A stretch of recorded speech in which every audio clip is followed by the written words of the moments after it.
Once you understand what it feels like to decompress your body through anchoring and decompression breathing, it's time to apply these principles to movement.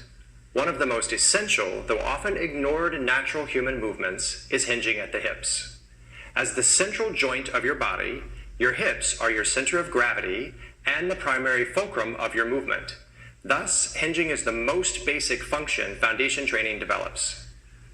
Due to lifestyles and weakness, we might relegate the movement the hips are meant to do to other parts of the body. When this happens regularly, the body is pulled into incorrect positions, causing compensation and ultimately adaptation toward less than ideal postures. This can create pain and imbalance and be detrimental to your health. However, remarkable stability comes from using your hips as the central joint of your body. Hinging works best when the torso is decompressed. That's why you learned it first. Once decompressed, your hips can be used effectively as the central fulcrum for nearly any pulling, reaching, lifting, or folding movement. A healthy hip hinge is a sign of strength, poise, and power. Hinging is a very muscular movement that utilizes the large muscles around the hips to stabilize, propel, and decelerate a body in motion.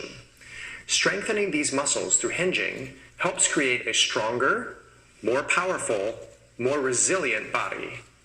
Both decompression and hinging help to strengthen your muscle chains, your body's primary stability system. If your muscle chains are not doing their job, the secondary system, your skeletal structure, steps in, and over time, this is when we see real problems. As you progress through activities 1 and 2, keep your muscle system in the front of your mind at all times. Focusing on your muscles will go a long way in helping you become stronger and more capable.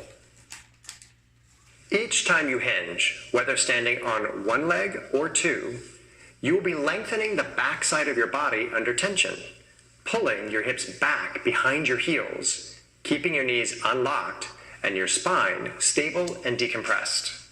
As with a simple door hinge, movement should only occur at the fulcrum, or in this case, at your hips. The spine stays long and strong as you hinge. It's important to remind yourself that movement occurs at the hips only and not at the back. There is a mild knee bend to help maintain effective length in the hamstrings and to keep the primary support in the posterior chain of muscles rather than in the knee joint. The direction of both the knees and hips in a hip hinge is backward, so that the knees do not come forward over the toes. When successfully completing a hip hinge, your body's weight will be absorbed through your heels.